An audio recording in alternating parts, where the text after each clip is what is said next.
Hello, everyone. Welcome to the All Day Football Show. I'm your host, Jackson Kellogg, and today is Boston D Party Podcast, Episode 2.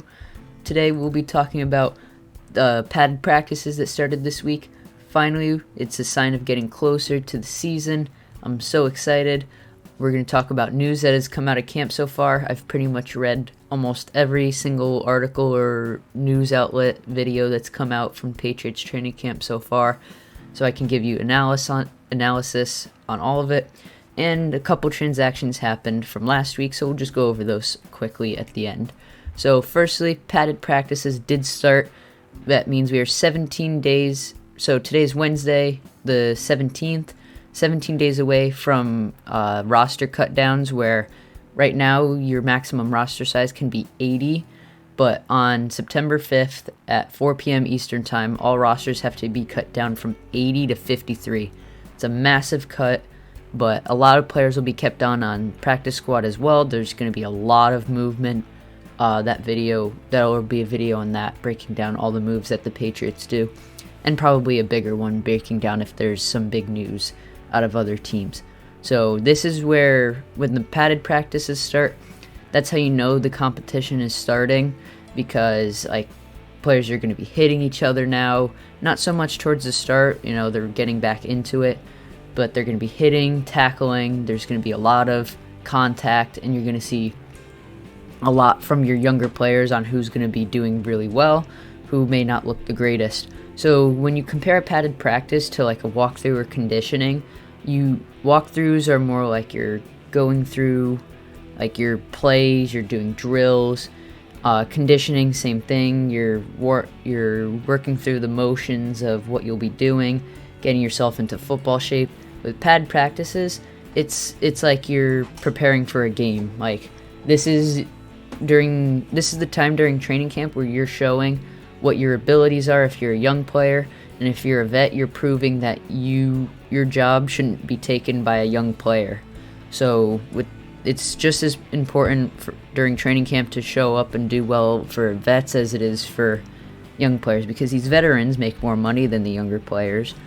So the younger players are cheaper, and if they're playing better, then that might cause the front office to be like, so-and-so makes $4 million a year, so-and-so makes $650 because he's on a rookie contract, or $650K. So, but if the $650K guy is outperforming the $4 million guy, why not get rid of the $4 million guy and use that money somewhere else? So there is as much of a competition among the veterans as there is the rookies.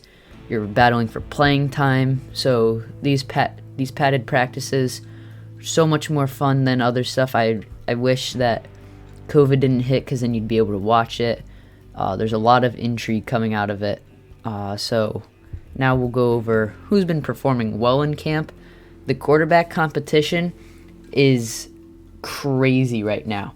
So there's 4 guys technically competing. We've got Cam Newton, Jarrett Stidham, Brian Hoyer, and I guess you could throw Brian Lewerke in there, the undrafted free agent. But from what it sounds like, all these quarterbacks are throwing extremely well. Up until yesterday, Jarrett Stidham was looking like one of the best quarterbacks in camp ever, until he threw 3 interceptions yesterday out of 12 throws. So he went 9 for 12 with the 3 interceptions. So no incompletions, just the interceptions thrown. Cam Newton has looked great. I think he went 9 for 12 yesterday as well, but 2 of the incompletions were drops. One was an overthrow, which I'm hearing an overthrow that makes me feel like that Cam Newton's shoulder's feeling good if he's overthrowing a ball. That just, even though he missed it, I'm excited to hear that his shoulder is doing well. So the quarterback competition is going crazy right now. It's an actual competition. There was talk today actually that Belichick might go with multiple players and not going with one starting quarterback. So that would be really interesting. I've talked about it with some people off videos. If the Patriots were to use multiple quarterbacks going into a season, the teams wouldn't know which quarterback to prepare for.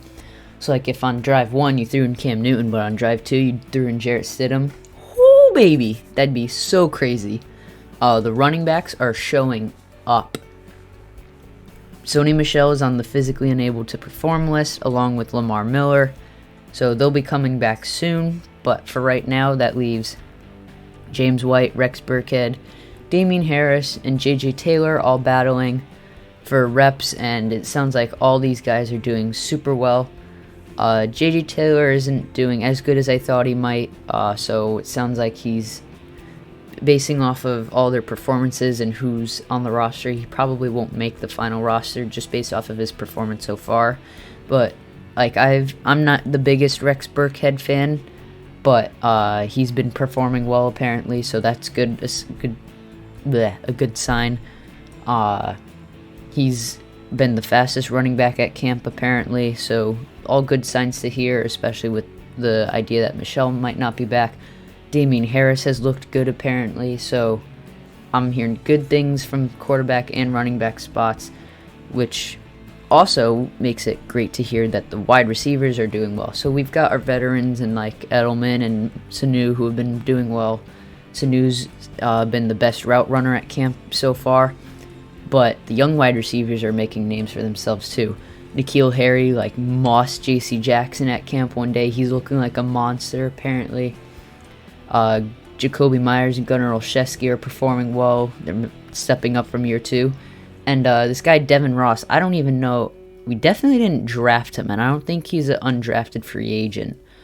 I think he was on the practice squad last year, but this kid, Devin Ross, has been playing super well in camp, which is kind of a win-lose because we'll get to it in a sec, but Jeff Thomas hasn't been at camp right now, so I'd like to see how he performs compared to Devin Ross. But if we go with Devin Ross to make the final roster over Jeff Thomas, be a little disappointing because based off of how Jeff Thomas played at Miami, his talent was off the charts. But either way, hopefully we're getting good wide receivers over there. I'm sick of reading all this stuff that the Patriots offense is garbage and bad, and just seeing all this just makes me smile and can't wait to see the season start because I hope we throttle Miami in week 1.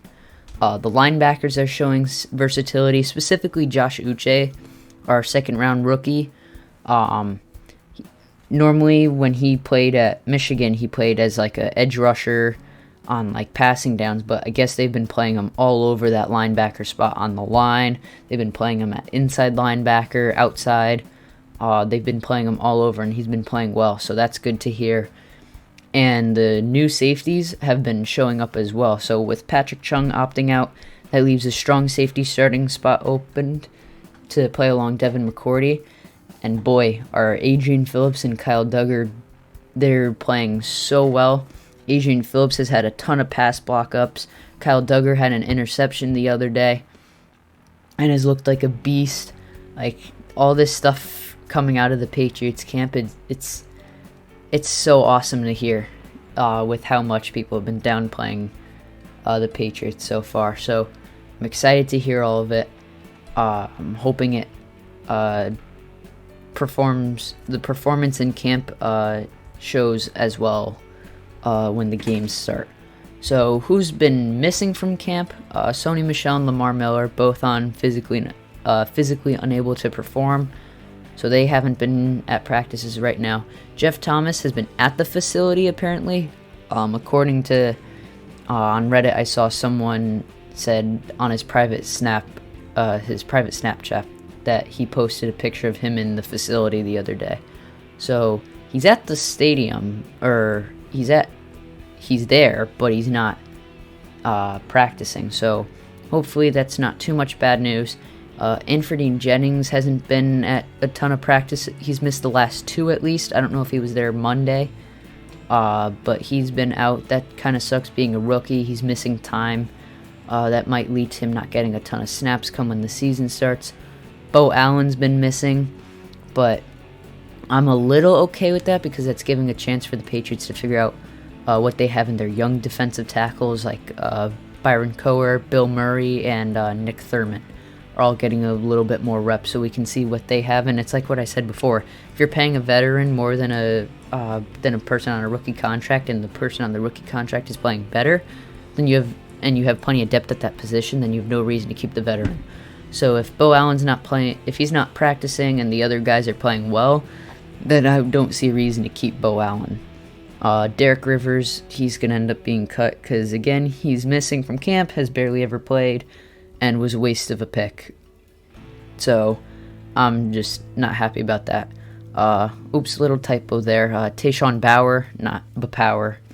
Tayshawn Bauer has been missing from camp as well. Young linebacker hasn't been there. Hasn't done much. Probably won't make the roster. So that's about it from who's missing from camp. Weekly transactions. We had 3 new signings this week. Offensive lineman Ben Braden. He's bounced around from a couple teams, the Jets, the Packers. So now he's on the Pats, probably battling for one of those backup spots. Right now it sounds like the right tackle spot. Surprise person has been doing well there. Jermaine Illuminor.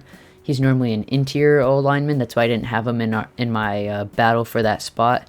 But I guess he's been taking the most snaps at the right tackle spot behind in front of Yodny Cajuste and Corey Cunningham, and I believe that was Justin Herron was also battling for that.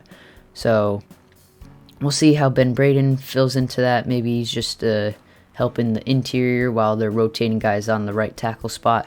And they signed 2 tight ends in Paul Butler and Alex Ellis. I don't really expect these guys to be much of a factor in making the roster. I think they're just extra bodies because they don't have a ton of tight ends on the roster right now with Lacoste opting out. They've got, I believe it's 5 tight ends right now.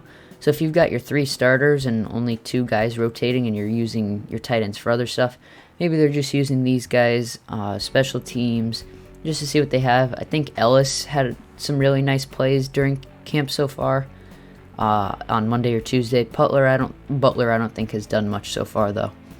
One player was cut, and that was wide receiver Quincy Adeboyo.